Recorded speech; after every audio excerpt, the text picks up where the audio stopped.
पैसे लुटा रहा है लड़कियों के ऊपर, ये इस बस के खिलाफ है। ये माता रे काका क्या बोलते हैं तुम्ही? अरे इन बच्चों का हुनर है ये, उसकी कदर करनी चाहिए हमें। तुम्हें बजाते है ना वही ठीक है, ये लड़कियों के ऊपर पैसे क्या लुटाता है? लड़की का काम घर पे खाना बनाना, बच्चे पैदा करना है, ना कि गांव में ढोल बजाना। लड़कियां है, इन्हें अपनी औकात में रहना चाहिए। इस बेशरम लड़की से और उम्मीद भी क्या कर सकते हैं? जैसी माँ वैसी बेटी। ए माता रे, जास्ती बोलता है तुम्हें। कौन से जमाने की बात कर रहा है रे तू? ये मीना ढोल बजाएगी तो बजाएगी।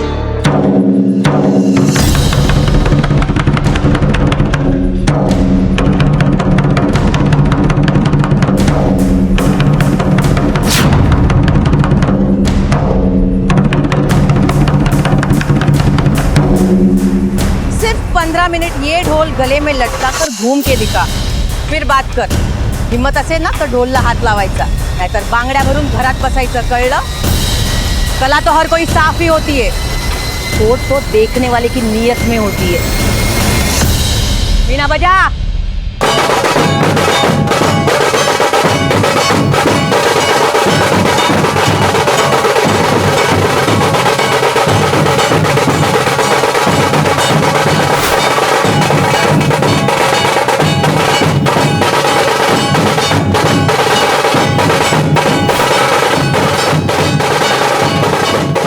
आई मी माई सेल्फ, यानी कि मैं और मैं। कुछ लोग इस मैं में इतने उलझ जाते हैं कि सबसे दूर हो जाते हैं, और एक बार बुरी छवि बन जाती है तो उसे बदलने के लिए कड़ी मेहनत करनी पड़ती है। फिर वो कितने भी अच्छे काम कर ले, फिर से अपने वजूद को बनाने की कोशिश कर ले, लेकिन उनका अक्स उनके सामने आकर खड़ा हो जाता है और अपने ही बुरे कर्म अपने नुकसान का कारण बन जाते हैं। आज का ये केस इंसानी सोच के एक अहम पहलू को उजागर करता है, ऐसे सवाल खड़े करता है जो हमें अपनी सोच बदलने पर मजबूर कर देंगे।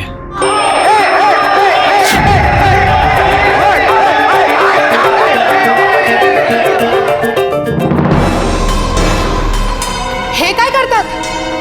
अरे ट्रॉफी कोई ऐसे फेंकता है? हमारे बेटे भी जीत रहे हैं उसे। पता है, मगर किसने? ड्रामा में। ये सब करने के लिए कॉलेज में भेजा क्या तुझे? बाबा मत बोल मुझे बाबा, पढ़ाई पे ध्यान दे और ये सब नौटंकी वगैरह बंद कर डाल, वरना तेरे सब खर्चे के पैसे बंद कर दूंगा मैं।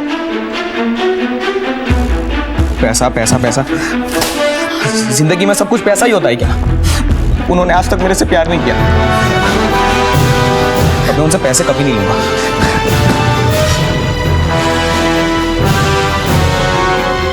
आंटी, आप जाके बाबा को समझाइए, हम सब फ्रेंड्स कौशिक को समझाएंगे।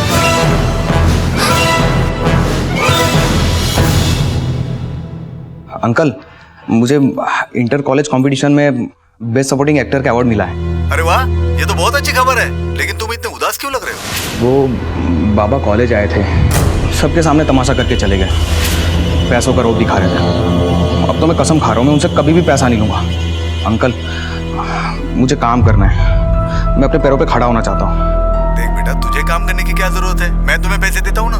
नहीं नहीं, मुझे आपके पैसे नहीं चाहिए, मुझे अपने पैरों पे खड़ा होना है। अरे अच्छा ठीक है, मैं तुम्हारे लिए अच्छा सा जॉब देखता हूँ, तू परेशान मत हो, तुम्हारा काम हो जाएगा। और आज रात को मैं तुमसे मिलने भी आऊंगा, है ना?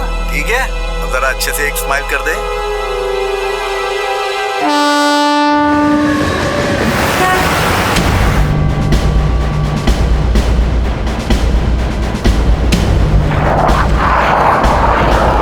साहेब, मी फोन केलं होतं, एक पुराची लाश पडलेली आहे इधर।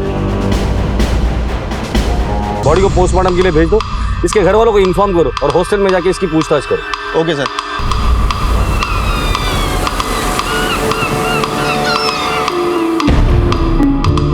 मीना बेटा जाना, सुबोध कहीं दिखाई दे रहा है क्या? देख के आना, जाना। भाई कितनी बार देखूं और कहाँ कहाँ देखूं, हर जगह देख लिया, दादा का कोई अता पता नहीं है। अगं पण मी पड़ गई कलेजे में ठंडक। ये सब तेरे जिद का नतीजा है। ना तुम मीना को ढोल बजाना बेचती, ना रवि और सुबोध दोनों गायब होते। ताई, तुम्ही कुठला संबंध कुठे जोड़ता है? मीना का ढोल बजाना और उन दोनों का क्या संबंध है? क्यों नहीं है? लड़कियों का ढोल बजाना रवि को पहले से ही पसंद नहीं है, पता है ना तुझे? पर नहीं, तू अपने जिद पे ही अड़ी रहेगी। जो भी कुछ हुआ है ना, उसमें रवि का ही हाथ। मुझे पता है निकम किसकी बोली बोल रहा था। ये सारा तमाशा रवि का किया धरा है। प्रत्येक गोष्ट त्याच्या डोक्यावर टाकायची गरज नाहीये. अरे तुझं तर बात करणं बेकार आहे. अरे ताई, आई, बाबा तो खुद भी ढोल बजाते थे ना, तो फिर उनको लड़कियों का ढोल बजाना पसंद क्यों नहीं है? आई जरा बैठ. बेटा, दुनिया में बहुत कम लोग ऐसे होते हैं जो खुद की नाकामयाबी झेल के औरतों की तरक्की दिल से देख पाते. मेरे पापा ना पहले ऐसे नहीं थे. हम दोनों मिलके ढोल बजाते थे. जिंदगी में कुछ बातें समझ में ही नहीं आती. तेरे बाबा का व्यवहार भी ऐसे ही है, कभी मेरे समझ ही नहीं आया. रवि जो खुद एक जमाने में अपनी पत्नी प्रज्ञा के साथ ढोल बजाया करता था, आज अपनी ही बेटी मीना को ढोल बजाने से रोक रहा था. कहीं ना कहीं वो एक दोहरा चेहरा लेकर जी रहा था. और वहीं कौशिक जो अपने पिता से परेशान था, उसकी मौत हो चुकी थी. एक होनहार विद्यार्थी कौशिक की हत्या के पीछे किसका हाथ था?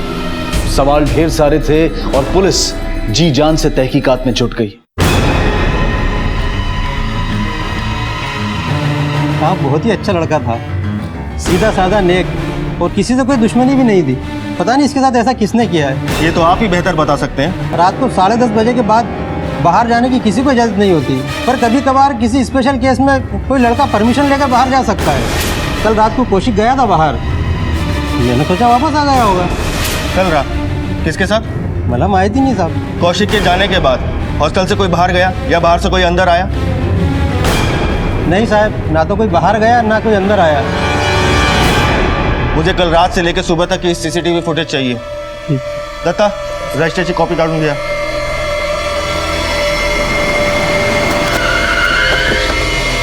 कौशिक ब्राइट स्टूडेंट था.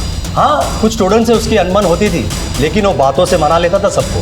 ऐसा कोई एक नाम बता सकते हैं जिससे उसकी अनबन होती थी? ऐसा कोई खास नहीं, लेकिन हाँ, एक सीनियर स्टूडेंट है साकेत, उससे हमेशा उसकी अनबन चलती थी. साकेत नाम से कोई है जिससे उसकी बनती नहीं थी? वो हमेशा उलझता रहता था, पर टिक नहीं पाता. फट्टू एक नंबर का. किसी और पे शक है तुम्हें? अंकल. ये अंकल कौन है?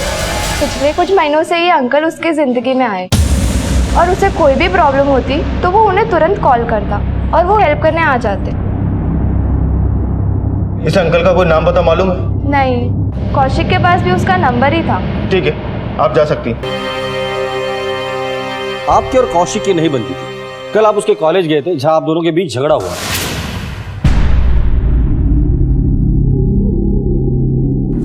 इस बाप बेटे की अनबन नहीं होती साहब. बचपन से लेके आज तक इसकी हर ख्वाहिश हमने पूरी की. साहब, मेरा अपना बिजनेस है. मैं चाहता था वो MBA करे और मेरा बिजनेस आगे बढ़ाए, मगर उसे तो नौटंकी का शौक लग गया था. बस इसीलिए मैं उसे टोकता रहता था साहब. इन दिनों वो किसी अंकल के कांटेक्ट में था. क्या आप लोग जानते हैं ये अंकल कौन है? अंकल? कौन अंकल साहब? हम नहीं जानते किसी. कौशिक के दोस्त से पता चला है कि कोई था जिससे वो बातें करता था. ठीक है, अभी आप जा सकते हैं, लेकिन जाने से पहले आपकी डिटेल्स वहां लिखवा कर जाना.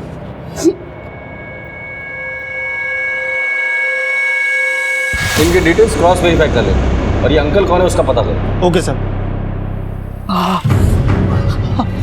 अरे रवि, अरे काय झालंय तुला? लंगडतोस का? और कल रात भर कहा था तू, और तू कल घर क्यों नहीं आया? कुछ तो बोलेगा मुझे, जवाब तो दे. आल्यापासून नुसती पिट पिट पिट पिट लावले. माना कि मैं तेरा छोटा भाई हूँ, लेकिन हर बार टोकना जरूरी है क्या? अब मैं कोई दूध पीता बच्चा नहीं हूँ. तू कहाँ गया था, इतनी देर क्या कर रहा था, सब बातों का जवाब दे दूं. काय बोलतोस तू रवि? मैंने अपनी पूरी जिंदगी तेरे लिए दांव पे लगा दी. बचपन से तुझे पाला पोसा, खुद के बारे में कभी सोचा नहीं मैंने, सिर्फ तेरे बारे में सोचा. बात डाला. तूने जो कुछ भी किया ना मेरे बारे में, उसका ढिंडोरा पीट चुके पूरे गांव में. अब ये नाटक बंद कर दे. देख, पहले मैं बहुत परेशान हूँ, और एहसानों का बोझ मेरे सर पर डाल के और परेशान मत करो मुझे. और तूने कुछ नहीं किया मेरे लिए. बिना शादी के मेरे सर पर बैठ गई हूँ यहाँ पर. बाबा की दुकान पर भी नागिन जैसे बनकर बैठ गई हूँ. अब ये घर बचा है, इसे भी हड़पना चाहती हो.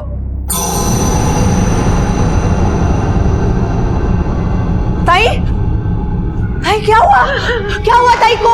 कुछ नहीं हुआ उसको. मर नहीं गई वो. मुझे पहुंचाए बगैर मरेगी भी नहीं वो. कैसे बात कर रहे हो आप? क्या किया है ताई ने? कुछ नहीं किया उसने. जो भी किया तूने किया है. ये ढोल पीटना बंद कर दे. इतनी बार समझाया मैंने तुमको, तुम समझ नहीं पाई. अब तो बस्ती के लोग भी बोलने लगे हैं, अब तो ढोल पीटना बंद कर दो। रवि,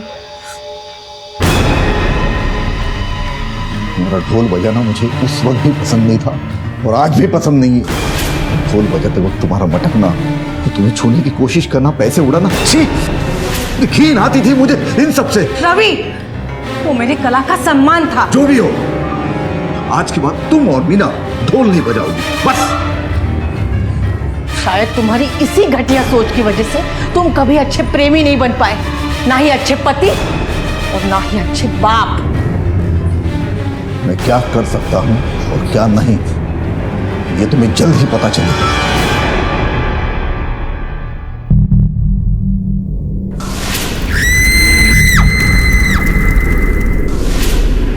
दादा दादा दादा संभालो अपने आप को। दादा आई आई भागना। सुबोध, सुबोध, आई आई आई दादा आई। सर कौशिक के कॉल रिकॉर्ड्स आ गए हैं। मदन की काफी कॉल्स हुई हैं लेकिन बात नहीं हुई। सुबह तो ये लोग झगड़े की बात कर रहे थे, फिर अचानक इतने सारे कॉल्स। ये मदन जब कौशिक को कॉल कर रहा था तब मदन की लोकेशन क्या थी ट्रैक करो सर। और उस अंकल का पता चल गया? सर इस अंकल के नंबर से इसकी डिटेल्स मिल गई है। भाईंदर में रहता है, रवि गाड़े नाम है। 17 साल पहले इसकी बीवी जल के मर गई थी। उसी सिलसिले में इसे अंदर भी किया था लेकिन लैक ऑफ एविडेंस की वजह से ये छूट गया। वैसे रवि करता क्या है? सर एफआईआर के मुताबिक ये किसी बैंड में ढोल बजाता था। और सर अब इसकी छोटी सी पान बीड़ी की दुकान है। सर रवि के परिवार में अब दूसरी बीवी है प्रज्ञा, उससे एक बेटी है मीना, पहली पत्नी से एक बेटा है सुबोध, उसकी एक बिन ब्याही बहन भी है विद्या।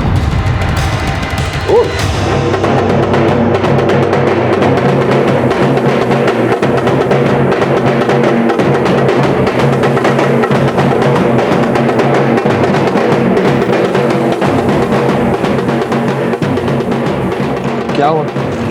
आई कहती है कि ये सब कुछ जो हुआ वो बाबा ने किया है, पर मुझे समझ नहीं आ रहा है बाबा ऐसा सब क्यों करेंगे। तेरे बाबा कुछ भी कर सकते, दिमाग खराब है उनका। मेरा आत्या के भी हाल देख रही है ना तू, इस सुबोध का भी। सुन ना, मला खूप भीती वाटते।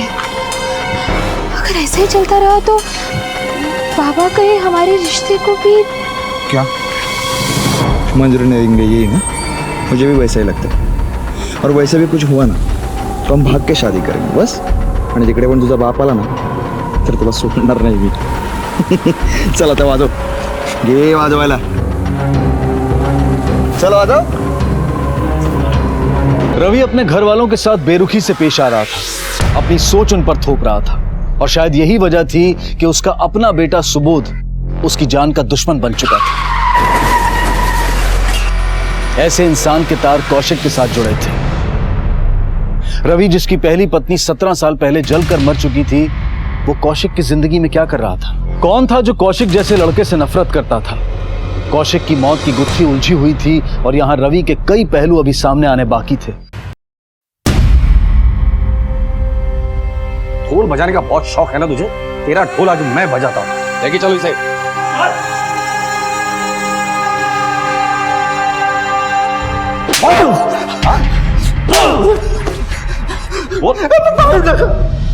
मालूम तका बड़ा था, कौशिक ही नहीं रहा तो मैं जिंदा रह के क्या करूंगा? मरना तो तुझे है ही। मरने से पहले सिर्फ इतना बता दे, कौशिक को क्यों मारा तूने? नहीं साहब, वो बड़ा प्यारा बच्चा था कौशिक। कौशिक मेरा बेटा ही था, मेरा और प्रज्ञा का बेटा था साहब। शादी से पहले हुई भूल थी वो, लेकिन हमारे प्यार की पहली निशानी थी साहब। मदन और मंजिली ने कौशिक को सातारा के एनजीओ से गोद लिया था। तो उसके बारे में पहले मालूम नहीं था मुझे, और जब पता चला तो उससे दोस्ती की और उसे मार डाला। बड़ी लंबी प्लानिंग की तूने। ऐसे रवि को देखकर लगता नहीं था कि इतना बड़ा प्लानिंग करेगा। Direct murder. इसकी बीवी के वक्त भी अपन को इस पे डाउट हुआ था, पर अब तो लगता है कि इस बेचारी राधिका को भी इसी ने मारा होगा। माना कि कौशिक तेरा बेटा था, लेकिन इतने सालों बाद प्यार कैसे उमड़ा है तेरा? साहब, जिस ढोल की वजह से हम करीब आए थे, उसी ढोल ने मुझे और प्रज्ञा को दूर कर दिया। ये ढोल बजाने का सीजनल धंधा साहब, कमाई ज्यादा नहीं थी। मेरे बाबा नहीं चाहते थे कि लोगों के सामने नाचने वाली लड़की हमारे घर की बहू बने। और तात्या, मेरा ससुर, वो तो मुझे निकम्मा ही समझता था। तात्या ने मुझसे झूठ बोला कि प्रज्ञा की शादी कर दी और उसे गांव भेज दिया। और तूने यहाँ शादी कर, और पहले बीवी के मौत के बाद तूने प्रज्ञा से शादी कर। लेकिन तेरे पहले बीवी के मौत का केस तो 17 साल पुराना है। कौशिक की उम्र लगभग 23 साल होगी, फिर भी तू कहता है कि कौशिक प्रज्ञा का बेटा है। सब प्रज्ञा ने ये राज मुझसे छुपा के रखा था। ये मुझे पहले मालूम नहीं था, लेकिन जब प्रज्ञा की मौसी सारिका उसके घर आई थी तब। कौशिक को मिले हो कि नहीं तुम? अब तो बहुत करीबी आ गए हैं ना तुम्हारे। खाएगा मौसी, क्या करूं उससे मिलके? कुछ बातें ना पर्दे के पीछे ही अच्छी रहती है। मैं उसकी माँ हूँ ये भी नहीं बोल सकती मैं उसे। मुझे बता क्या फायदा ऐसी बेमतलब मुलाकात का? अगं प्रज्ञा, किती झालं तरी तो तुझा मुलगा है। तुम्हारे और रवि के प्यार की पहली निशानी इसलिए पूछ रही हूँ मैं। एक बार जाके उसे मिल लो। सारिका, कशाला डोका खाते इस से? इतनी साल ये बात छुपा के रखी है और रवि राक्षस से, तो छुपे रहने दो ना। साहब, ताते ने मुझसे झूठ बोला था साहब।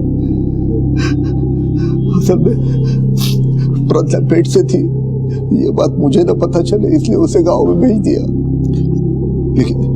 लेकिन जब पता चला तो मैंने भी कसम खा ली कि ये राज जो दबा हुआ है उसे मैं दबा के रखूंगा। लेकिन कौशिक से मिलूंगा जरूर, उसे बता दूंगा कि मैं एक अच्छा बाप हूं।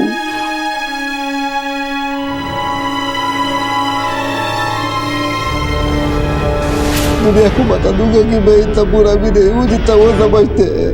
हाँ, यही भलाई दिखाई ना तूने।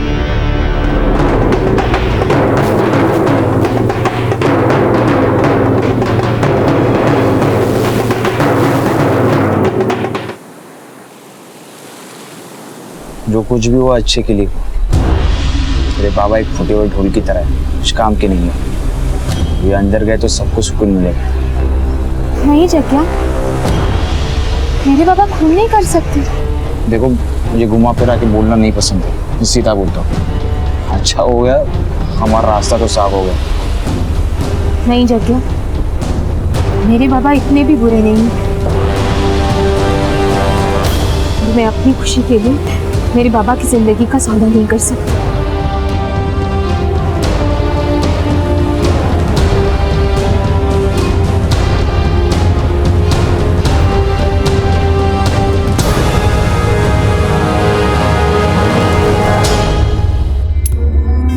मेरी बात पहले अगर माने होती तो आज ये दिन देखने नहीं पड़ता। उस रवि ने तुम्हारी जिंदगी खराब कर दी। उम्र क्या है तुम्हारी? 17 साल, नाबालिग हो तुम। अगर किसी को पता चल गया कि रवि का बच्चा तेरे पेट में है तो छी थू करेंगे। अब मेरी एक बात सुन, यहाँ से सीधा सतारा जाना है, सारिका मौसी के यहाँ, समझी के नहीं? तेरे जाने के बाद उस निकम में रवि ने शादी कर ली। मुझे लगा अब सब कुछ ठीक हो जाएगा, पर नहीं, उसने अपनी बीवी को जलाकर मार डाला। तूने कौशिक के साथ दोस्ती की, उसका विश्वास जीता और खिलवाड़ किया उसकी जिंदगी के साथ। कौशिक और उसके बाप के बीच दरार डालने में भी तू कामयाब हो गया। नहीं साहब, नहीं, उसके पापा से मुझे कोई लेना देना नहीं था। उसके बाद पैसा था, नाम था, लेकिन वो कौशिक को समझ ही नहीं पाया था।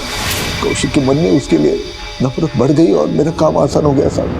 वो बाबा आए थे, सबके सामने तमाशा करके चले गए। देख बेटा, तुझे काम करने की क्या जरूरत है? मैं तुम्हें पैसे देता हूँ ना, तू परेशान मत हो, तुम्हारा काम हो जाएगा। मेरे और कौशिक के बीच में एक अटूट सा नाता जुड़ गया था साहब। आज मेरे पास गाड़ी है, बंगला है, बैंक बैलेंस है।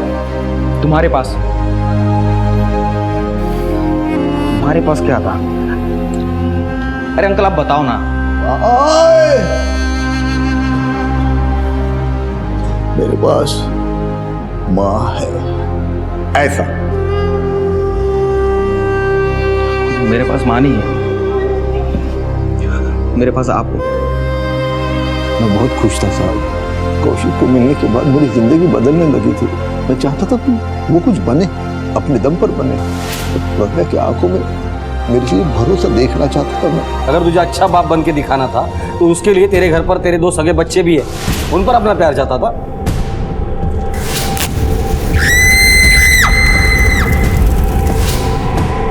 मेरे बच्चे सुबह राधिका ने खुदकुशी कर ली, उसका सुबह पर बहुत गहरा असर हुआ ऐसा। वो उसकी और अपने ख्यालों की दुनिया में ही रहता है हमेशा। वो तो मुझे अपना दुश्मन समझता है। कई बार तो उसने मुझे जान से मारने की कोशिश भी की।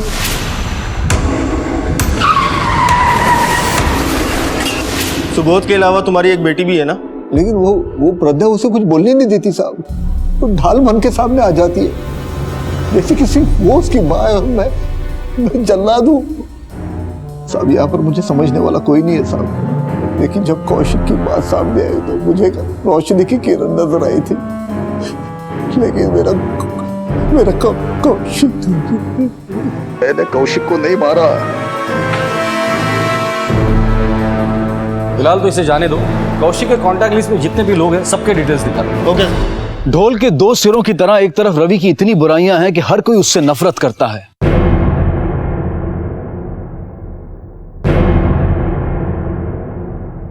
यहां तक कि उसका अपना बेटा सुबोध भी उसकी जान का दुश्मन है। और वहीं दूसरी तरफ रवि का कौशिक के साथ रिश्ता बिल्कुल अलग है।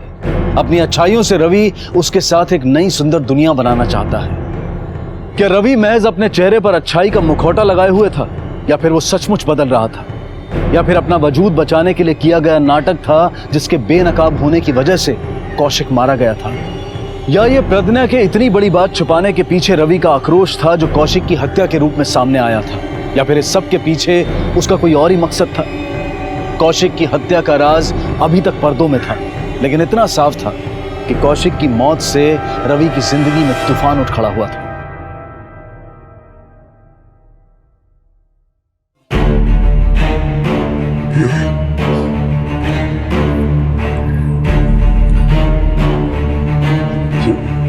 पोलिसांनी मला सोडलं भी, उनको गलतफहमी हो गई थी कि कौशिक को मैंने मारा। मैंने कुछ नहीं किया था।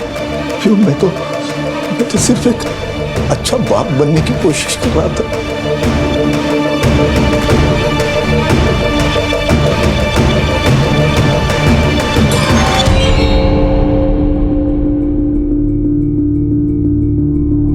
सर, आपका शक सही निकला।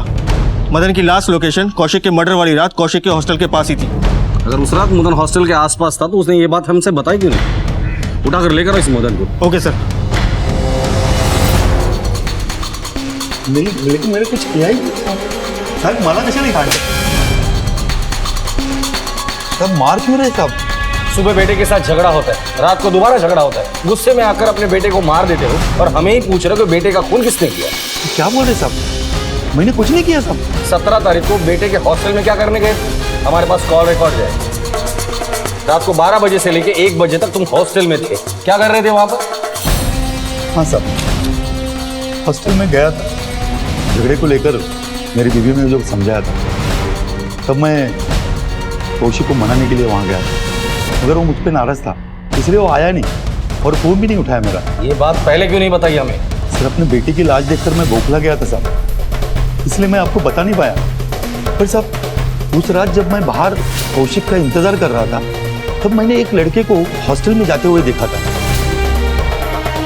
सर, इनमें से कोई लड़का है? नहीं सर। इन दोनों में से कोई? हाँ सर, यही था सर।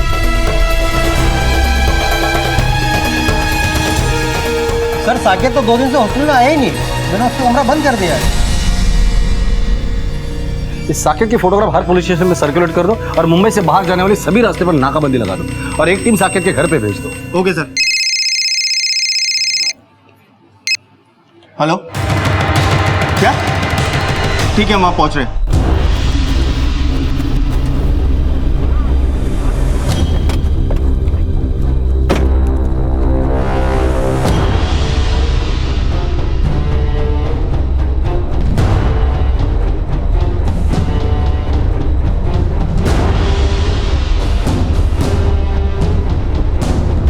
आसपास देखो कुछ मिलता है क्या?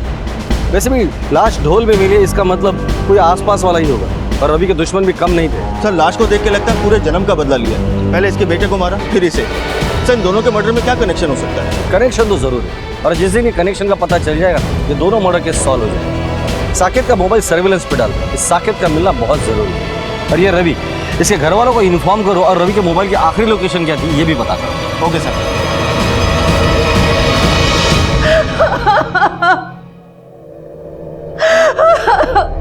प्रज्ञा जी, देखिए अपनों को खोने का दर्द क्या होता है मैं समझ सकता हूँ। आपको क्या लगता है कि रवि को किसने मारा? प्रज्ञा जी संभालिए अपने आप को। हमें मालूम है कि कौशिक और रवि की मौत में कोई ना कोई कनेक्शन जरूर है।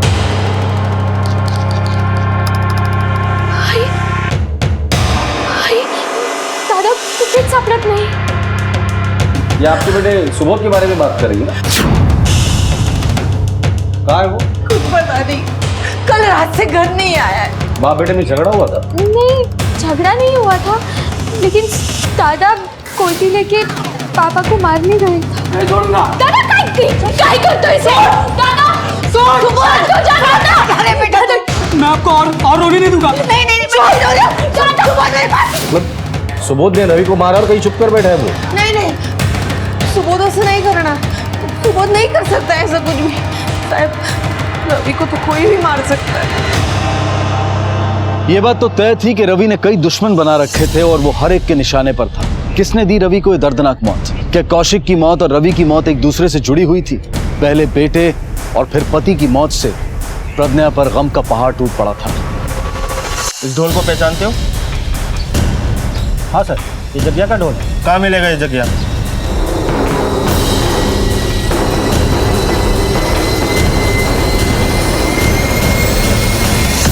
तू लेके चल इसे। सर चल सर क्या हुआ सर? देख क्यों मारे हो सर? ये तेरा ही ढोल है ना? इसी में रवि की लाश के टुकड़े फेंके थे ना तूने? चल अब तेरा ढोल बजाता हूँ। सर वो मेरा ढोल है, लेकिन वो चोरी हो गया था सर। चोरी हो गया था? हाँ सर, मैं अपना ढोल भावेश के गोडाउन पे रखता हूँ। ये भावेश कहाँ मिलेगा? कसून मान चला रे, टाइट कर बराबर। कौन है भावेश? ये है?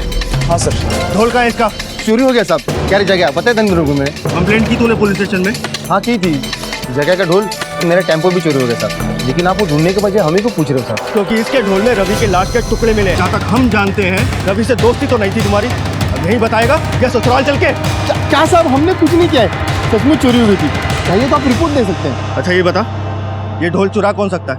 ये तो मैं नहीं बता सकता, लेकिन हाँ मेरे गोदाम की एक चाबी ताते के पास थी, पर ताते तो बोला कि चाबी गुम हो गई। अब इससे ज्यादा मैं नहीं जानता साहब। तात्या ये आप लोग क्या बोल रहे हैं? मैं समझा नहीं कुछ। जग्या का ढोल और भावेश का टेम्पो गायब है, और ढोल के अंदर रवि की लाश मिली है, और गोडाउन की चाबी तुम्हारे पास है। चाबी का मेरे पास होना मतलब मैं खूनी हूँ? चाबी तो पहले चोरी हो गई थी। चाबी ना सही, पर प्रज्ञा के लिए खून तो कर ही सकते हो ना? क्यों तकलीफ थी तुम्हें रवि से इतनी? अरे साहब एक तकलीफ हो तो बताओ। वो बचपन से प्रज्ञा के पीछे लगा हुआ था। जब भी हम लोग ढोल की प्रैक्टिस करते थे, रवि ढोल की आवाज़ सुनकर दौड़ा चला आता था, लेकिन इस कला के लिए नहीं, प्रज्ञा के लिए आता था वो, और इसीलिए वो कला की कीमत समझा ही नहीं। लाश देखकर ये बात तो पता चलती है कि मारने वाला कोई नजदीकी है। तुम बता सकते हो कौन हो सकता है वो?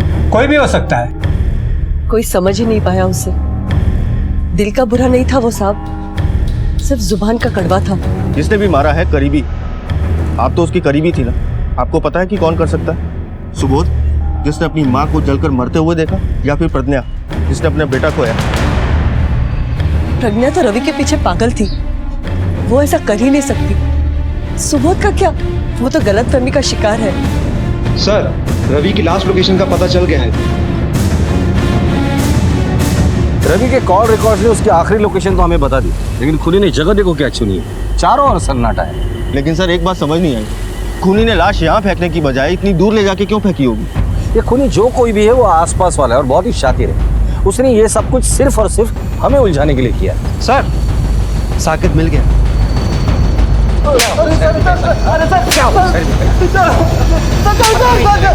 वार्डन और सीसीटीवी को चकमा देकर मर्डर का प्री प्लान बनाया तूने? नहीं सर, ये कोई प्री प्लान मदद नहीं। हॉस्टल से निकलते वक्त अपना फोन हॉस्टल पर छोड़कर आए थे ताकि हमें भी चकमा दे सके। नहीं सर, कौशिक को फॉलो करने के चक्कर में वो वहाँ छूट गया था सर। हाँ फिर आगे? सर कौशिक से मैं जलता था।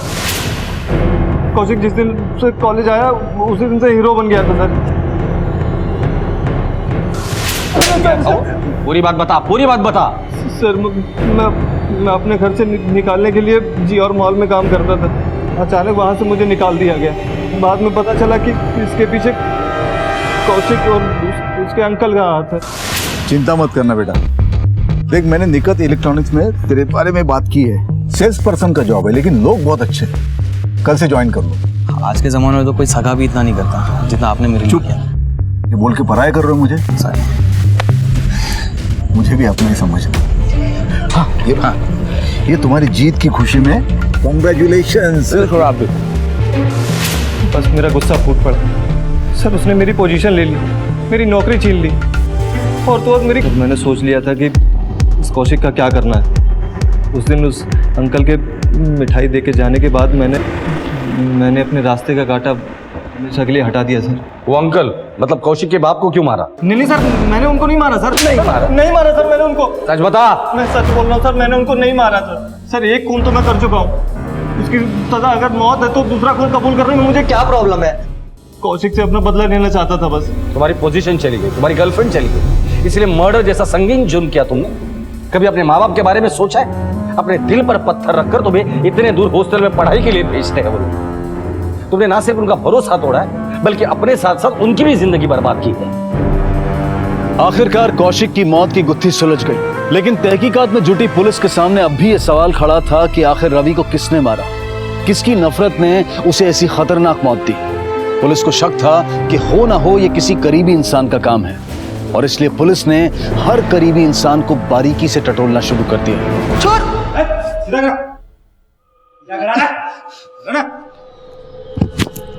क्यों मारा अपने बाप को? बाप मर गया, इस बात का दुख नहीं है तुझे? अच्छा वो मर गया, मेरी माँ को मारा था उसने। पुलिस इन्वेस्टिगेशन हुई थी और तेरा बाप निर्दोष था। निर्दोष नहीं था, जब वो चल रही थी तब वो वही था, मैं भी उधर था। उसने कुछ नहीं किया, उसने मारा मेरी माँ को, मार डाला, मेरी आई को मार डाला। अब वो मीना को भी नहीं छोड़ेगा, वो किसी को नहीं छोड़ता, वो आपको भी नहीं छोड़ेगा। सर सुबोध की हालत देखकर लगता नहीं है कि उसने ये मर्डर किए होंगे, वो भी इतने भयानक तरीके से, टुकड़े टुकड़े करके। अगर इसने मर्डर किया भी होगा तो भी लाश को ढोल में भरकर इतने दूर तक लाना इसके बस की बात नहीं। रवि के जितने भी दुश्मन थे, भाविन, जया, तात्या, विद्या, प्रज्ञा, इनमें से किसी की भी मोबाइल लोकेशन मर्डर जहाँ हुआ था वहाँ आसपास थी क्या पता करो। एक एक को कूटो और मुझे सारी इन्फॉर्मेशन चाहिए। Okay sir. उस टेम्पो का पता चल गया? नहीं सर, अभी तक नहीं, लेकिन तलाश जारी है। ठीक।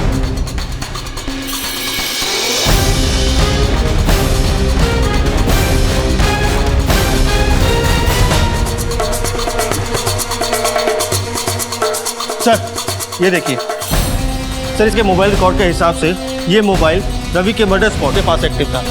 बैक रिकॉर्ड देखते हुए हो सकता है कि ये कारनामा इसी ने किया। अपनी खबरियों को काम पे लगा दो, मुझे किसी भी हालत में चाहिए। Okay sir. बेटा मैं समझा रहा हूँ, कितना रहोगे आप लोग? अब यहाँ रहने से क्या फायदा है? चलो अपने गांव चलते हैं। नहीं दादा, अब यही मेरा घर है। चिंता करने की कोई जरूरत नहीं है, मैं सब कुछ संभालूंगी, किसी को कहीं जाने की जरूरत नहीं है।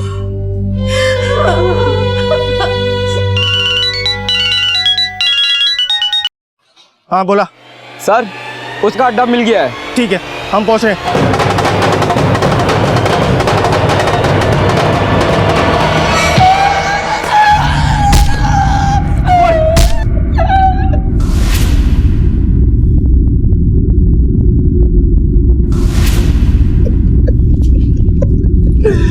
क्यों मारा रवि को? बोल, क्यों मारा रवि को? साहब, विद्या अपन को फोन किए थे, वो बहुत घबराई थी। विद्या ने तुम्हें फोन क्यों किया था? सुबोध घर से निकला था अपने बाप को मारने के लिए। मैं और विद्या तो सुबोध के पीछे गए थे। उधर से रवि रो रहा था और सुबोध जब उसको मारने के लिए उसके पीछे गया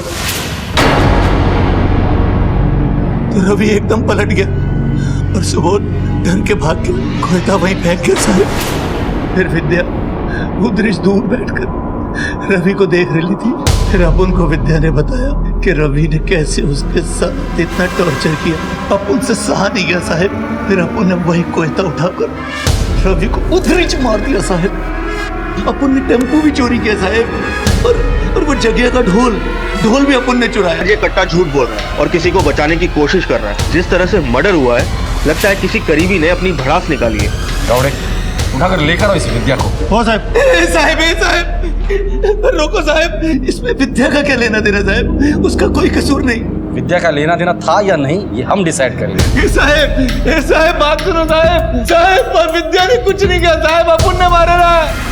क्यों किया आपने इसे? बचपन से लेके अब तक सारी बातें मेरे दिमाग में घूम रही थी। मेरे अंदर का ज्वालामुखी फट गया। मैंने अचानक फैसला ले लिया। एक इंसान की वजह से इतनी सारी जिंदगियां बर्बाद हो रही थी। वो हमेशा यही चाहता था कि उसका परिवार सुखी रहे, खुश रहे। उसकी बदकिस्मती ये थी कि उसका परिवार उसे समझ नहीं पाया। काश आप लोगों ने उसे समझा होता तो आज रवि जिंदा होता।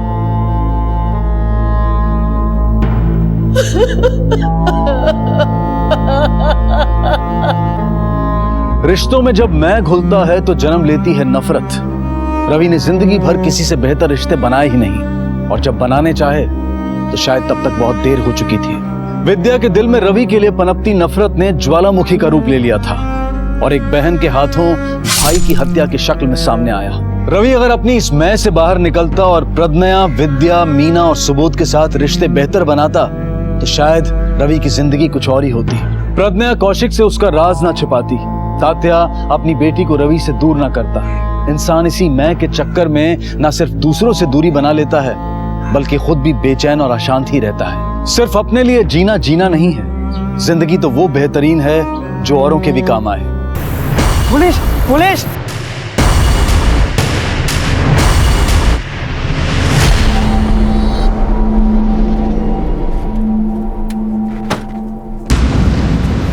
सर ये रहा बैग, चेक करो। सर ये तो बच्चे हैं। शायद कुछ ऐसा मिले जिससे बच्ची की शिनाख्त हो सके। तुमने बैग के आसपास किसी को देखा था क्या? नहीं साहब, किसी को नहीं देखा। सर शिनाख्त करने के लिए तो कुछ भी नहीं है, लेकिन सर बच्चे को बैग में बंद करके फेंकने की क्या वजह हो सकती है?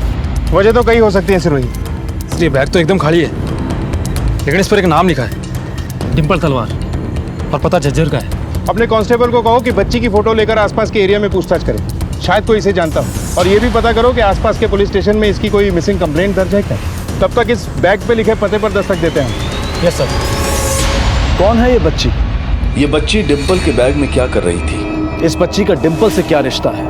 और इस छोटी सी मासूम बच्ची को किसने मरने के लिए बैग में छोड़ दिया? क्या ये सब डिंपल का किया धरा है? अचानक कई सवाल खड़े हो गए थे और पुलिस तहकीकात में जुट गई। जी नहीं जी, ये तो यहाँ की ना लागे है। नहीं साहब, इस बच्ची को तो कभी नहीं देखा मैंने।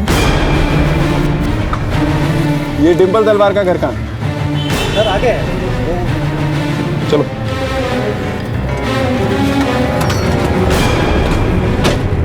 डिंपल तलवार यहीं रहती है? ना जी, हमारी कोई बात ना हुई सर। प्रैक्टिस में होगी वह, आज फोन करेगी। आप डिंपल की बहन हैं? हाँ जी सर, मेरे पापा जी उसके मामा हैं।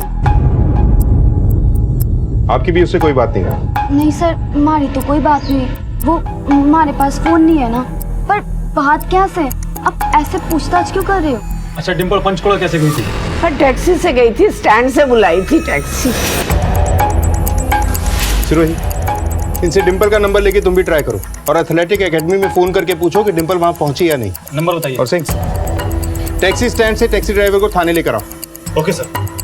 साहब आपकी बातों से मेरा जी घबरा रहा है। क्या बात है? आप कौन? मैं मासी, 15 सालों से इस घर में रह रही हूँ। डिंपल हमारे हाथों पली है। ये बैग को पहचानते हैं आप लोग? ये तो डिंपल का है, अपने साथ ले गई थी। कहाँ मिला? अहरी गांव के कूड़ेदान से। वह तो पंचकुला से बिल्कुल अलग है जी। और इस बैग में डिंपल का सामान नहीं, बल्कि 1.5 साल की लड़की थी जिसे मरने के लिए फेंक दिया गया था। मगर वो जिंदा है। इस बच्ची को पहचानते हैं आप लोग? ना। अच्छा, डिम्पल शादीशुदा थी या किसी से कोई प्यार व्यार का चक्कर? ना जी ना, वो तो अभी बच्ची है, खेलने कूदने की उम्र से है उसकी। जी क्या बोल रहे हो साहब? हमारी लाडो कोई ऐसी वैसी लड़की ना है। सर हमारी जीजी का गोल सेट है, लड़कों वड़कों में इसका कोई ध्यान ना से। 205, 206, 207, 208, 209, 210। क्या हुआ तन्ने? क्या ताड़ रहे से? छोरी कभी देखी ना से क्या? अरे लड़की तो बहुत देखी है, लेकिन थारे जैसी लड़की पहली बार देखी है जो इतना अच्छा रस्सा टापती है। तू बड़ी मस्त है, तू मेरी गर्लफ्रेंड बनेगी। बापू ने अभी नई नई मोटरसाइकिल खरीद के दी है, थारे को दिल्ली घुमा के लाऊंगा। चल गर्लफ्रेंड तो मैं थारी बन जाऊंगी, लेकिन एक शर्त से हमारी। अरे बोलना, तेरे लिए जान भी हाजिर है। मेरी तरिया 100 रस्सा टाप के दिखा लगातार। बोल मंजूर है? मंजूर है।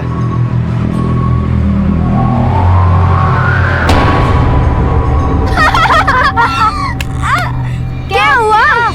मन्ने टेंट कह रहा था, खुद का टेंट हो गया। चल निकल यहाँ से, चल बहुत देखे तेरे जैसे, जा चल चल निकल यहाँ से, बड़ा आया। सर हमारी जीजी का ध्यान एकदम से ठीक है, अपना ध्यान भटकने ना देवे से। सर एकेडमी के मैनेजर से मेरी बात हो गई है और उनका कहना है कि डिम्पल तो एकेडमी आई नहीं। ऐसा भी तो हो सकता है कि डिम्पल का कोई बॉयफ्रेंड हो जिसके बारे में आप लोगों को ना पता हो और ये बच्ची उसी की हो। क्या बात कर रहे हो? अगर वो पेट से होती तो सबको पता लगता। तुम्हारी चोरी ऐसी ना थी। डिम्पल के बैग से हमें एक बच्ची मिली है और डिम्पल अब भी गायब है, तो हम सवाल तो करेंगे ही ना। और हमें ये भी शक है कि कहीं डिम्पल ने तो उस बच्ची को मारने की कोशिश नहीं की। जिस चोरी को हम जानते नहीं है उसको भला वो क्यों मारेगी? अच्छा ये बताइए कि डिम्पल के माँ बाप कहाँ हैं? डिम्पल के सब कुछ हम ही है, बचपन से उसे हमने पाला। अच्छा, इस घर में आप लोगों के अलावा और कौन कौन रहते हैं? मेरे मम्मी पापा रहते हैं, रविंदर और पद्मा भैया आज सुबह गुड़गांव गए हैं, रात तक लौटेंगे। आप लोगों को शक है किसी पे? नहीं सर जी। अगर डिम्पल का फोन आता है या कोई भी जानकारी आप लोगों को मिलती है, हमें फौरन इत्तला कीजिए। और आपके मम्मी पापा जैसे ही घर आ जाएं, उनको थाने भेज देना।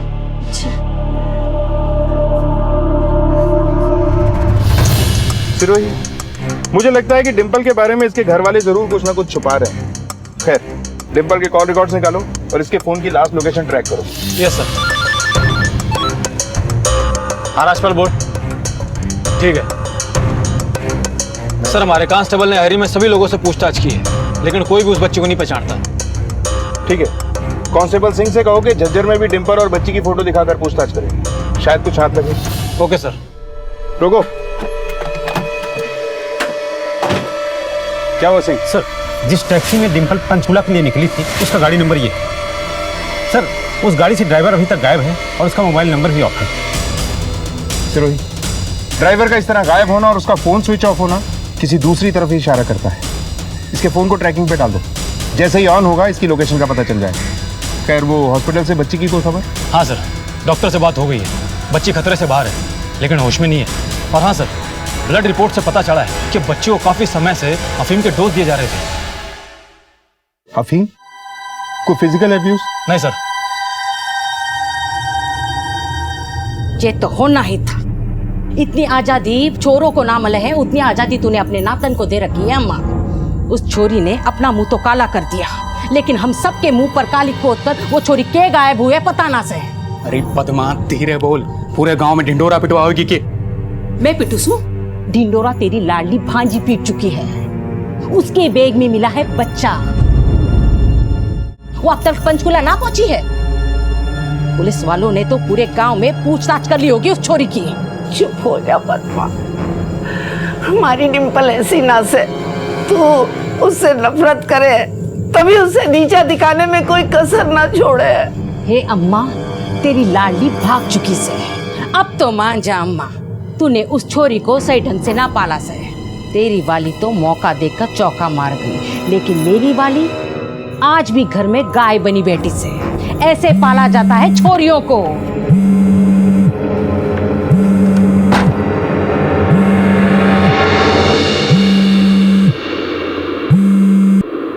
हेलो, हाँ सुन, अभी बात ना कर सकती हूँ, सब घर पे हैं और अगर किसी को पता चल गया ना तो बहुत बुरा होगा।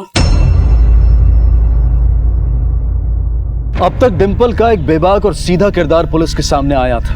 डिंपल ना तो गलत बोलती थी और ना ही उसे गलत सुनने और देखने की आदत थी। तो फिर आखिर ऐसी लड़की के साथ क्या हुआ? जो लड़की अपने करियर को लेकर इतनी संजीदा थी, वो अचानक कहां गायब हो गई? उस बच्ची के साथ भी डिंपल का रिश्ता अभी साफ नहीं हो पाया था। पुलिस हर सिरे को दूसरे सिरे से जोड़ने की कोशिश में लगी हुई थी। साहब, हमारी माँ ने आपको डिंपल के बाप और भाई के बारे में इसलिए ना बताया क्योंकि हमारे जीजा को डिंपल तो कभी चाहिए ही ना थी, बल्कि हमारी बहन की मौत के बाद तो उसने डिंपल को कतई मरने के लिए छोड़ रखा था। इसलिए 15 साल पहले ही हमारी माँ डिंपल को उसके बाप के घर से जबर से उठा के ले आई थी। चल मेरे घोड़े टिक टिक टिक, चल मेरे घोड़े टिक टिक टिक, चल मेरे घोड़े टिक टिक, चल मेरे घोड़े टिक टिक टिक, चल। अरे सनी, ये क्या कर रहा है? हट। डिंपल। नानी। हाँ हाँ मेरा बच्चा, छोरी है तेरी। चोरी ना बो जाइए। अरे खिलौना समझ के खेल रहा तो क्या हुआ? कुछ ना कुछ तो काम आ रही है, वरना क्या करूंगा इसका? क्या बोल रहा है तू? हैं? मेरी छोरी की छोरी है, नानी हूँ इसकी। तेरे लिए बोझ है? ठीक है, मैं इसको ले जा रही हूँ। रविंदर, ले पकड़ इसको। पर अम्मा, इसको अभी? अरे तू मामा है, समझा कि नहीं? ये ले सनी, तेरे लिए लाई थी गिफ्ट, लेके चल। चल। के बताए साहब, खुर्रात छोरी है वो, चीती की तरह भागे है और चीती की तरह लड़े भी है वो। अब आप ही बताइए, ऐसी छोरी को अपनी घर की बहू बनाएगा कौन? सबकी बात तो छोड़ो साहब, उसका अपना सगा भाई भी उसे धमका कर गया था। उसे भी ना पसंद था उसका इधर उधर भागना। कहाँ जा रही है? प्रैक्टिस करने। ए रुक, बहुत हुआ तेरा खेल कूद। अब गांव की बाकी छोरी तरह चूल्हा चौका कर। ये खेल कूद से तेरे खसम का पेट न भरेगा। बड़ी चिंता हो रखी है थाने हमारे खसम के पेट किया। आज तक तो भाई का कोई फर्ज निभाया नहीं है थाने। चल मैं तो जा रही हूँ। मैं नहीं, बाबा की फिक्र है। अब तेरी शादी की उम्र हो रही है। जाके कह दे अपने बापू से तेरी शादी की फिक्र करे। मैं तो दौड़ूंगी, चैंपियनशिप भी जीतूंगी। मुझसे पंगा ना ले, समझी? ये छोटे कपड़े पहन के ना गांव के छोरों के सामने घूमेगी ना तो ये अच्छी लड़कियों लक्षण ना है। और इस बार तू ना मानी तो इस बार कुछ बड़ा ही होगा। क्या करेगा तू? मारेगा? चल आज तो मैं भी देख लूं, आज तो फैसला होके रहेगा। रोक सके तो रोक ले मने। मैं तो जा रही हूँ। ए डिंपल, इस बार देखता तू कैसे दौड़ती है। तुझे तो ना छोड़ूंगा। सिरोही, रविंदर और पद्मा की बातों से तो ऐसा लगता है कि विजेंदर और सनी ने डिंपल को एकेडमी जाने से रोकने के लिए या तो उसे किडनैप किया है या फिर उसे। डिंपल की कॉल ट्रेस हो गई। 14 मार्च को 3 बजे उसका फोन अहरी में था, लेकिन उसके बाद उसका फोन ऑफ हो गया। सर इसका मतलब तो ये है कि डिंपल पंचकुला जा ही नहीं रही थी। या कोई जबरदस्ती उसे अहरी ले गया? उस टैक्सी ड्राइवर का कुछ पता चला? सर उसका फोन अब भी स्विच ऑफ आ रहा है। डिंपल का अहरी जाना और उसके बैग में वो बच्ची का मिलना महज एक इत्तेफाक नहीं हो सकता। क्या डिंपल पकड़े जाने की वजह से छुप रही है या उसकी जान को कोई खतरा है? दोनों ही हाल में इन दोनों का रिश्ता सवालिया निशान है। ऐसा क्या राज हो सकता है जो कोई इस बच्ची की जान लेने की कोशिश कर रहे हैं?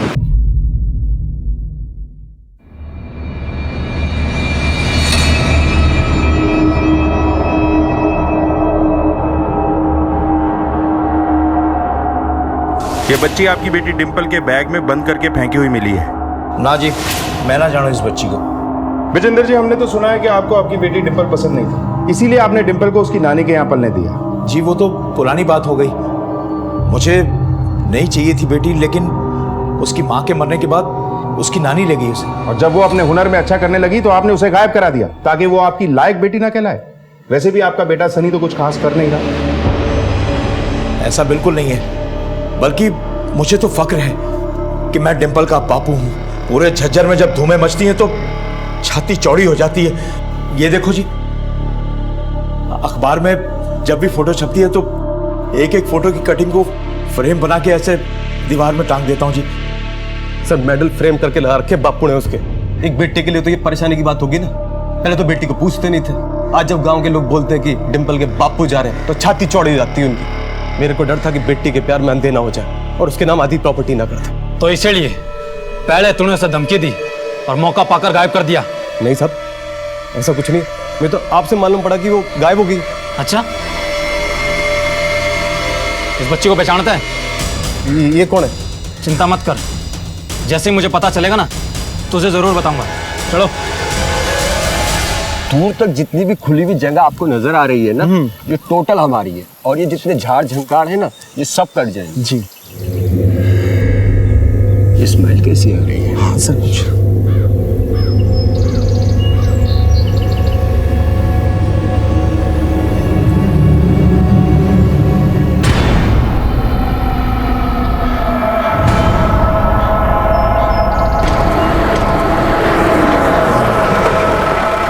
आइए आप देखिए क्या है वहां पे।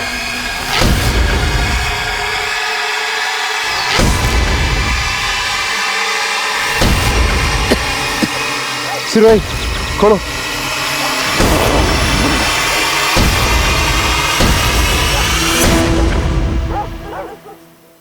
सर कहीं ये डिंपल की लाश तो नहीं? लाश तो काफी बुरी तरह से सड़ चुकी है, शनाख्त करना भी मुश्किल होगा हमारे लिए। आसपास अच्छे से सर्च करो। सर बात कुछ समझ में नहीं आई। पहले बच्ची बैग में मिली और फिर अब तक बैग में मिली बच्ची का रहस्य और गुमशुदा डिंपल की खोज में निकली पुलिस टीम को डिंपल की मिली लाश ने हैरान कर दिया। उसकी लाश ने इस केस में कई सवाल खड़े कर दिए जिनका जवाब ढूंढ पाना इतना आसान नहीं था। शक की सुई डिंपल के भाई पर थी, लेकिन पुलिस को अब भी किसी पुख्ता सबूत की तलाश थी। आखिर क्या रिश्ता था डिंपल का उस बच्ची से, और किसने डिंपल को इतनी बेरहमी से मारकर उसके ही बैग में डालकर फेंक दिया था। डिंपल और इस बच्ची की डीएनए जांच कराओ। पता करो कि ये बच्ची डिंपल की बेटी है या नहीं, और डिंपल की पूरी फैमिली का कच्चा चिट्ठा चाहिए मुझे। ऐसा कौन है जो दोनों की जान का दुश्मन है? और हाँ, पता करो कि 14 मार्च को डिंपल के परिवार में से कौन कहां पर था, और इनके पड़ोसियों से भी वेरीफाई करो। Yes sir. सर डिंपल का मोबाइल टैक्सी स्टैंड से हरी रोड पे जाके स्विच ऑफ हो गया था, और उस टैक्सी ड्राइवर का अब तक कोई सुराग नहीं मिला है। सर कहीं ऐसा तो नहीं कि वो बच्ची टैक्सी ड्राइवर की हो और लूटपाट के चक्कर में तीनों को मार दिया गया हो? मुझे ऐसा लगता है इस सब के पीछे जो कोई भी है वो बहुत ही शातिर है, लेकिन कानून के दाव पेच में मुजरिम के हाथ में बस 2 ही चीजें लगती हैं, हार और हथकड़ी। सर टैक्सी ड्राइवर का फोन ट्रेस हो गया, उसका प्रेजेंट लोकेशन सरोला गांव की है। सिरोही उठाओ उसे। Yes sir.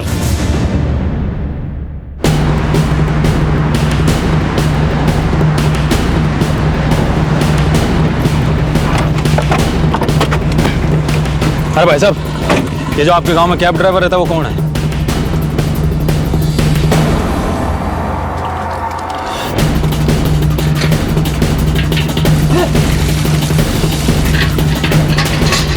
सारे पाप आज ही धोएगा क्या? लेके चलो इसे। सर क्या मैंने क्या किया? मत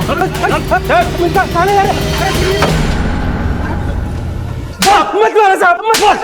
मैं बताता हूँ साहब, बताता हूँ साहब। मैं सच बोल रहा हूँ, ना तो मैं उस बच्ची को जानता हूँ और ना ही मैंने उस लड़की को मारा साहब। मत मारो साहब। तूने पंचकुला के लिए सवारी ली थी, लेकिन तू उसे कहीं और लेके गया। क्यों?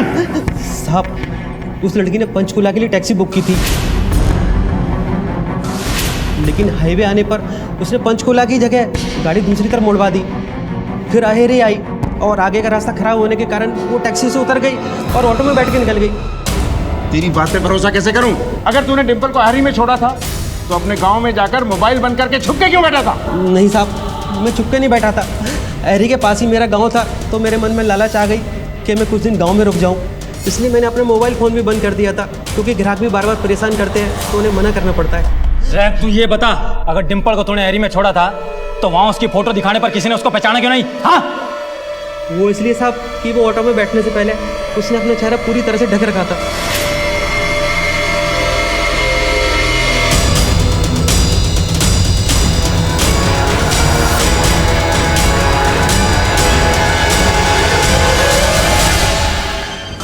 चेहरा ढक रखा था? क्यों?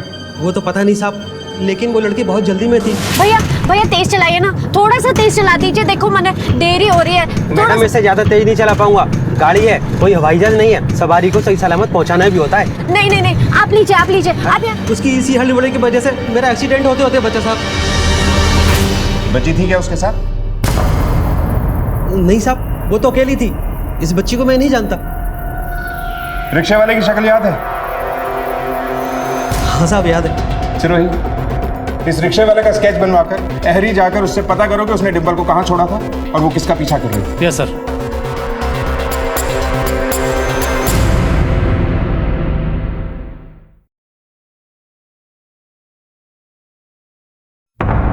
आप इंस्पेक्टर चौधरी जी को इन्फॉर्म कर दीजिए, बच्ची स्टेबल है और अगली पूछताछ के लिए वो उनसे मिल सकते हैं।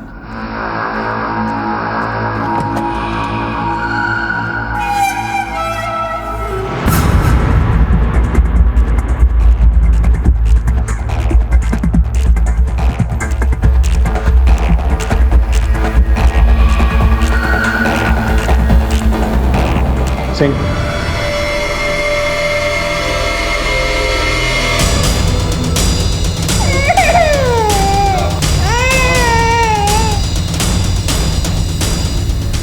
ये हमारी डिम्पल की छोरी ना सर, कोई गलत फहमी हुई है। ये बच्ची तो बिल्कुल हमारी लाडो जैसी लागे है। जब लाडो छोटी थी बिल्कुल ऐसे ही लगी थी, वही गोल गोल गाल, वही चुलबुली आंखें, ये मेरी लाडो ही है। ना ये छोरी हमारी डिम्पल की छोरी ना सर, हमारी डिम्पल तो चली गई। दरोगा साहब, हमारी डिम्पल को कौन मार रहा है, उसको पकड़ के लाओ। हमारी डिम्पल। सिंह जी, डिम्पल और बच्ची का डीएनए टेस्ट करवा के रिपोर्ट मैच करो। दूध का दूध और पानी का पानी हो जाएगा। Okay sir.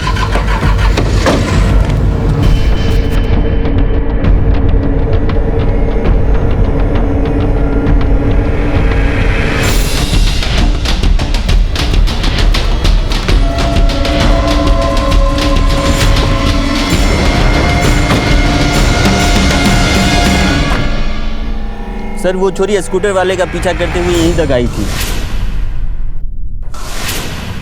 आगे रास्ता बंद है तो वो अपना सामान उतारी, अब पता नहीं किधर चली गई।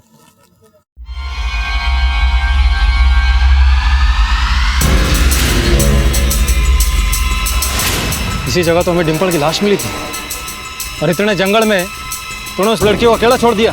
अरे साहब रास्ता बंद है, वो अपना सामान उतारी और पता नहीं किधर चली गई।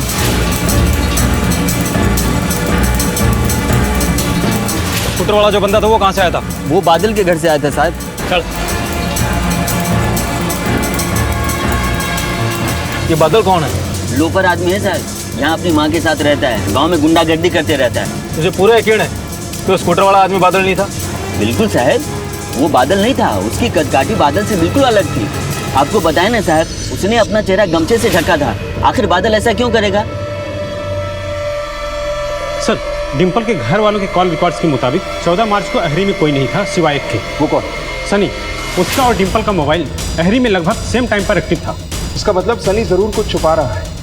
नहीं साहब, ऐसा कुछ नहीं। मैं तो आपसे मालूम पड़ा कि वो गायब हो गई। हो सकता है कि सनी ही वो शख्स है जिसका पीछा डिम्पल कर रही थी, लेकिन क्यों?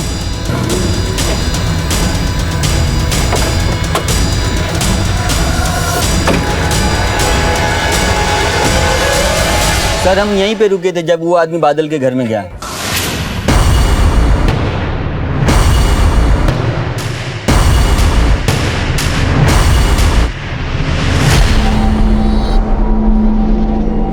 अच्छा, उस स्कूटर का मॉडल क्या था?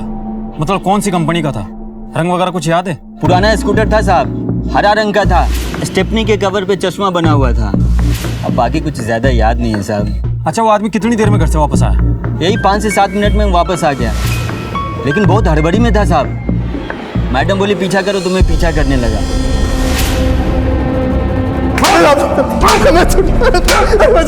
कुछ नहीं किया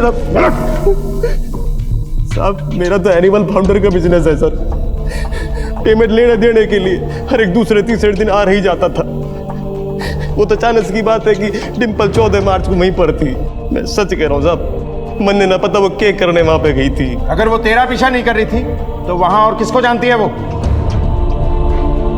बादल, वो आ रही का रहने वाला और झज्जर बहुत आता जाता था, और वो डिम्पल को अच्छे से जानता था साहब। और कुछ दिन पहले की बात है। जीजी, हम कंपटीशन तो देखा है, पर अगर मम्मी हमारे घर पहुंचने से पहले रोहतक से वापस आ गई तो बड़ा बवाल हो जाएगा। दीदी तू चिंता ना कर, मम्मी ने मैं समझा दूंगी। कैसा भाई है तू?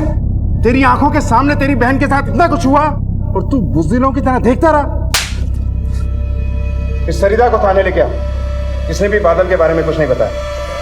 लगता है इस फैमिली के पास्ट, प्रेजेंट और फ्यूचर को परफेक्ट करना ही पड़ेगा। Yes sir.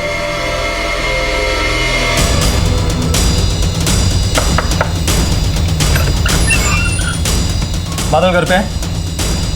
वो तो घर ना है, पर क्यों हुआ थानेदार साहब? पूरे घर की अच्छे से तलाशी लो। सर। अरे साहब, क्या बात है? अरे साहब, बादल कहाँ गया और घर कब तक आएगा? वो तो कब आवे है कब जावे है, मैंने तो कुछ पता ही नहीं है। पर बात क्या है? इन्हें पहचानती हैं आप? या गांव में कभी देखा हो आपने इन्हें? जी ना जी, मैंने तो ना देखा है। हमें बादल की फोटो और उसका मोबाइल नंबर चाहिए। जी वो तो लेकर आइए।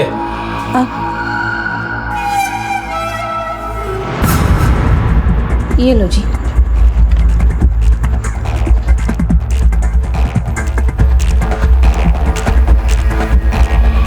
सर, यहाँ आइए। क्या हुआ? सर, अफीम। और सर ये देखिए, बच्ची के कपड़े। लेके चलो इसे। साहब, साहब, साहब मेरी बात तो सुनो। साहब साहब मैं बताती हूँ, 14 मार्च जब छोरी गायब हो गई तब तक तो हमारे साथ ही थी। उसके बाद पता नहीं कहाँ हो गया। तो ये बात हमें पहले क्यों नहीं बताई?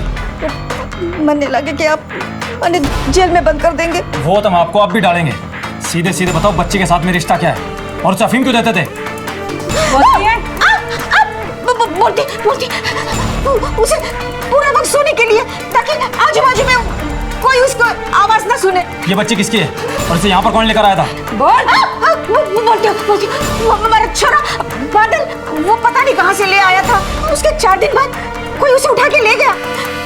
मैंने उसे रोकने की कोशिश की, पर मैंने भी वो मारने लगा। साहब सर, बादल ने हमारे साथ जो उस दिन हरकत की थी उसके बारे में सिर्फ डिम्पल दीदी को पता था। अगर मम्मी को ये पता चल जाता तो मुझे जो छूट मिली है वो भी खत्म हो जाती। बस इसलिए मैंने आपको कुछ ना बताया। तुम्हारी मम्मी को तुम्हारा और डिम्पल का साथ में होना पसंद क्यों नहीं था? क्योंकि मम्मी डिम्पल दीदी को पसंद ना करती थी। मम्मी तो हमेशा इस होड़ में रहती है कि कब दादी को दिखा सके कि डिम्पल दीदी को इतनी आज़ादी देके दादी ने सही ना किया सर। और इसी वजह से हमारे ऊपर इतनी पाबंदियाँ लगाई हुई हैं। मम्मी को डर था कि अगर मैं डिम्पल जीजी के साथ ज़्यादा रहूँगी तो मैं भी बिगड़ जाऊँगी। क्या तुम्हें कभी ऐसा लगा कि डिम्पल तुम्हें बिगाड़ रही है? नहीं सर, डिम्पल जीजी तो हमारे से बहुत प्यार करती थी। डिम्पल के मर्डर को लेकर तुम्हें घर पर किसी पे शक है? नहीं सर। अरे बच्ची, अरे बच्ची कहाँ गई? सर हमें बादल के घर से बच्ची के कपड़े और अफीम बरामद हुई है और जो बच्ची हमें मिली थी वो बादल के घर पर ही थी। बादल की माँ का कहना है कि बादल ही उस बच्चे को घर पर लेकर आया था। हमारा छोरा बादल, वो पता नहीं कहाँ से ले आया था। लेकिन सर 14 मार्च को बादल के घर पर उसकी माँ से मारपीट करके कोई बच्ची को वहां से ले गया और उसी 14 को डिम्पल भी बादल के घर पर गई थी और वहां से किसी का पीछा करते हुए मर्डर स्पॉट तक पहुंच गई थी।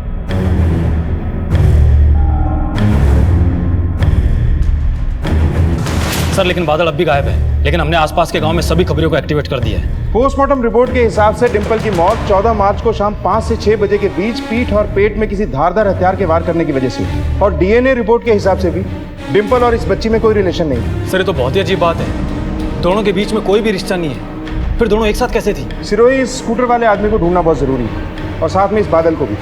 हमें जल्द से जल्द इस केस को अंजाम तक पहुंचाना है। 1 minute sir. Hello, sub inspector Sirohi. क्या? सर मैं कुछ देर के लिए वॉशरूम गई थी, वापस आने के बाद देखा तो बस। सर मैं बाहर से रूम में आई तो बच्ची आराम से सो रही थी। मैं उसकी दवाइयाँ चेक करने लगी, दवाइयाँ खत्म हो गई थी। मैं डिस्पेंसरी गई और आके देखा तो बच्ची गायब थी। इसका मतलब है कोई लगातार बच्ची पे नजर बनाए हुए था।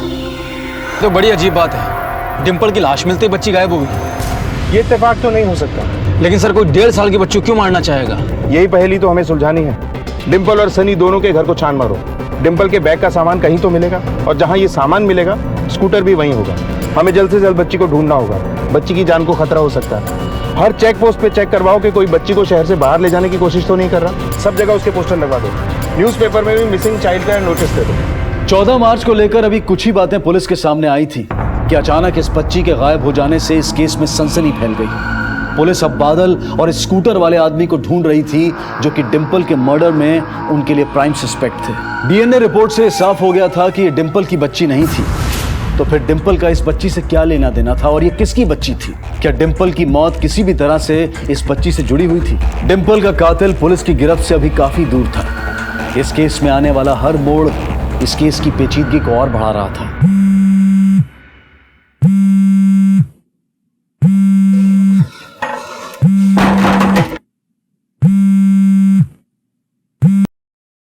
हेलो, हाँ जल्दी बोलो, क्या बच्ची? क्या कर रहे हो साहब? हम कोई मुजरिम थोड़े ना जो हमारे घर की तलाशी ले रहे हो साहब। ठीक है, मैं बात करती हूँ, ठीक है, बाय।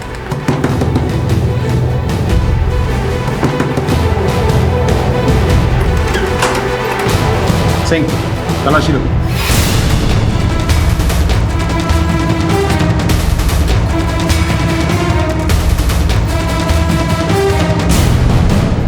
सर, ये मोबाइल मिला। वो हमारे पास फोन नहीं है ना। वो फोन इस साल दीदी ने मुझे हमारे जन्मदिन पर गिफ्ट किया था। घर वालों को उसके बारे में कुछ नहीं पता था, क्योंकि अगर मम्मी को पता चलता तो वो अलाउ नहीं करती। तुम्हारे फोन पर किसी इदरीस नाम के लड़के के बहुत कॉल्स हैं। क्या माजरा है ये?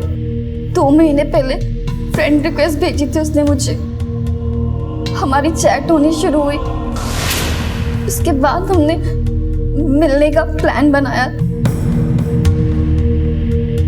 सरिता, यू क्या कर रही है तू? यो सब करने के लिए तूने फोन दिया था क्या? की बकवास करियो आप? प्यार करो मैं इदरीस से।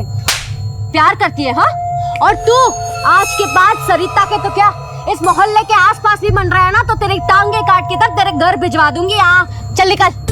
और तू मामी का कहा सच करवाएगी और मेरी नाक कटवा देगी।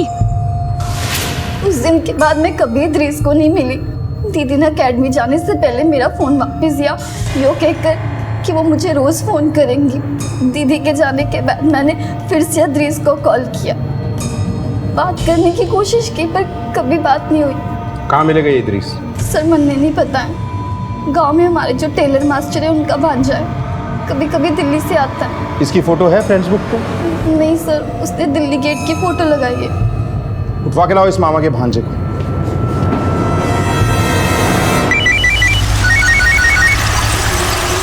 हाँ बोल साहब जी, बादल बड़े मैदान पर छाया हुआ है। रे अकेले अकेले ही खाएगा क्या? रुक रुक। साहब बताओ, बच्ची से तेरा क्या रिश्ता है? बोल। साहब, मैं उस चोरी का बाप हूँ। साहब, ये बात मैं किसी को बताना ना चाहता था। क्यों?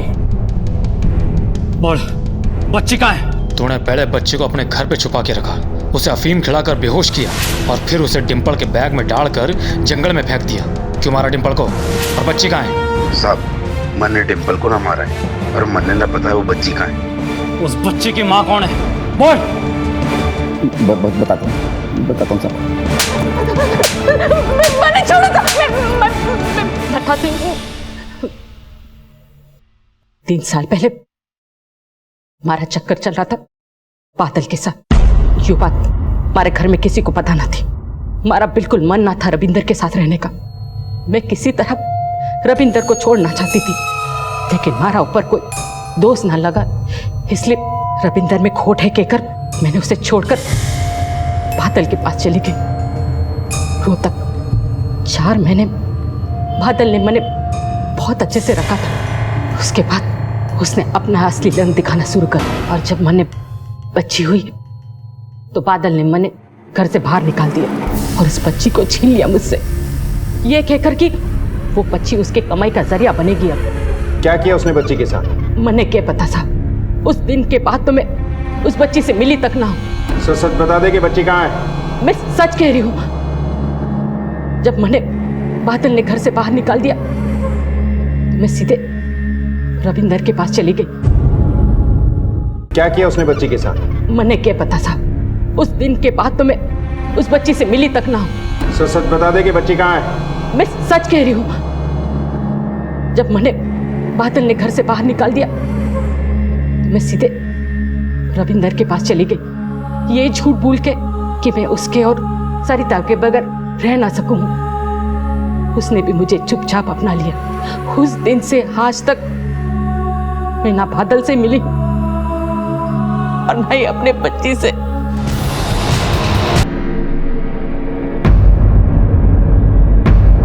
ये तो वही स्कूटर है जैसा रिक्शे वाले ने बताया था। ये देखिए ना, इसमें निशान भी है। पुराना स्कूटर था साहब, हरा रंग का था, स्टेपनी के कवर पे चश्मा बना हुआ था। इसका स्कूटर है ये। शादी में ससुराल वालों ने दिया था, कई सालों का इस्तेमाल भी नहीं किया, यहीं पड़ा रहता है। थाने ले चलो सर। Okay sir.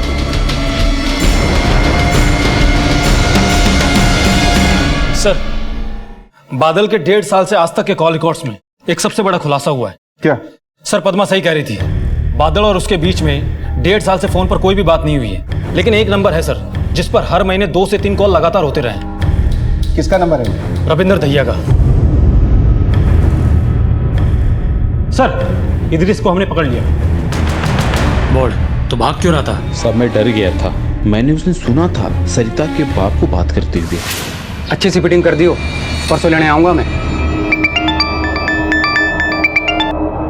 अरे तन्ने बोलिया ना, सरिता लेके आऊंगा। कल मुझे गुड़गांव के हाईवे पे मिलियो ठीक 3 बजे। ना गांव के पास ना। सरिता ने तन्ने पहचान लिया तो गेम उल्टी पड़ जाओगी। चल अभी रख रहा हूं।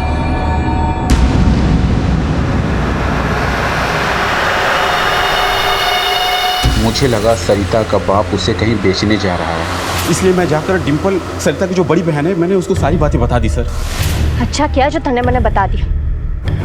मामा इतना गिर सकता है। तू फिक्र ना कर, कल मैं पंचकुला जा रही हूँ ना, इसी बहाने निकल कर मामा का पीछा कर लूंगी। बता, तू सरिता के साथ क्या करने वाला था? सब मैंने कुछ नहीं किया। अगर कुछ नहीं किया तो हर महीने की 10 से 14 तारीख के बीच में तेरे बैंक अकाउंट से 50,000 रुपए क्यों निकल जाते थे? और इन दिनों अपनी बीवी के पुराने आशिक के साथ फोन पर खूब बातें हो रही थी। और तेरे जीजा का पुराना खटारा स्कूटर 14 मार्च को वो बादल के घर के बाहर देखा गया, जिस पर तेरे फिंगरप्रिंट थी। फिर भी कह रहा है मैंने कुछ नहीं किया। सच सच बता दे, वरना ऐसा उगलवाऊंगा कि जिंदगी भर झूठ नहीं बोल पाएगा। सब बताता हूँ सर। ये सच है कि मैं अपने जीजा का वो पुराना स्कूटर उसके घर से चुपचाप लेके गया था, क्योंकि मैं जानता था सर कि वो उसका इस्तेमाल ना करते और उसके ना होने का उन्हें पता भी ना चलेगा, और ही मैं अपना कोई सबूत भी ना छोड़ना चाहता था। इसलिए मैं अपना मोबाइल भी अपने घर छोड़ के गया था सर। बादल को क्यों फोन करता था? 1.5 साल पहले बादल ने मुझे उसके और पद्मा के नाजायज संबंध के बारे में बताया, और उनसे पैदा हुई बेटी का वीडियो भी दिखाया था साहब। तो साहब उसने मुझे धमकी दी थी कि अगर मैंने उसको पैसे नहीं दिए तो वो ये राज ना पूरे गांव के सामने खोल देगा। बस साहब वो घर परिवार की इज्जत बचाने की खातिर मैं चुपचाप उसे हर महीने पैसे देता था साहब। तो इस बार ऐसा क्या हुआ कि सीधा उसके घर चला गया तू? इस बार वो मेरी बेटी सरिता को अपनी अयाशी के लिए मांग रहा था साहब। सरिता लेके आऊंगा। कल मुझे गुड़गांव के हाईवे पे मिलियो। साहब मैंने उसे गुड़गांव हाईवे पे इसलिए बुलवाया ताकि जब मैं उसके घर पहुंचूं तो बादल वहां ना मिले और उस फसाद की जड़ बच्ची को मार के वहीं किस्सा खत्म कर दूं। लेकिन बच्ची को गांव के कूड़ेदान में क्यों फेंका? मैंने सोचा था कि बच्ची ने देख के गांव वाले उसे पहचान लेंगे और उसको मारने के इल्जाम में बादल फंस जाऊंगा। सर, बच्ची मिल गई है। आपने हॉस्पिटल से बच्ची को क्यों उठाया? क्योंकि इंस्पेक्टर साहब, इस बच्ची में मणे मारी डिम्पल दिखाई देती है। डिम्पल के चले जाने के बाद हमारा जीवन एकदम सूना हो गया था। मैंने सोचा इस बच्ची को पाल लेंगे तो हमारे जीवन का सूनापन भर जाएगा, इसीलिए मैंने बच्ची उठाई। कमो, तू बड़ी भोली है। इंस्पेक्टर साहब, हमारी डिम्पल ने इस बच्ची की जान बचाने के लिए अपनी जान दे दी। अब इस बच्ची को हम लोग गोद लेना चाहते हैं। हम दोनों मिलकर इसे पालेंगे। हाँ, सही बात है। डिम्पल के सपने हमेशा से ही बड़े थे, लेकिन उतनी ही छोटी थी रविंदर और बादल की सोच। बादल के लालच और रविंदर के गुस्से की वजह से आज डिम्पल इस दुनिया में नहीं है। एक होनहार खिलाड़ी का करियर और जिंदगी शुरू होने से पहले ही बर्बाद हो गई। पद्मा ने अगर सारा सच रविंदर को बता दिया होता तो बादल की हिम्मत ही नहीं होती कि वो इस मामले का फायदा उठाए। रविंदर ने अपने आप को बदनामी से बचाने के लिए न जाने क्या क्या किया। किस्मत से वो बच्ची जिंदा बच गई और उसी वजह से इस केस का सच सबके सामने आ पाया। मुजरिम चाहे जितनी भी कोशिश कर ले, जितना दिमाग इस्तेमाल कर ले, लेकिन देर सवेर जुर्म की गुत्थी खुल ही जाती है। अब मैं अनूप सोनी आपसे विदा लेता हूं। फिर मुलाकात होगी अगले एपिसोड में एक और चौंका देने वाले केस के साथ। तब तक अपना और अपने परिवार का ख्याल रखें और देखते रहें क्राइम पेट्रोल डायल 100। सबक एक को सीख हम सबको। जय हिंद। क्राइम पेट्रोल के और भी दिलचस्प कहानी देखने के लिए हमारे चैनल को सब्सक्राइब करें और बेल आइकॉन दबाना न भूलें।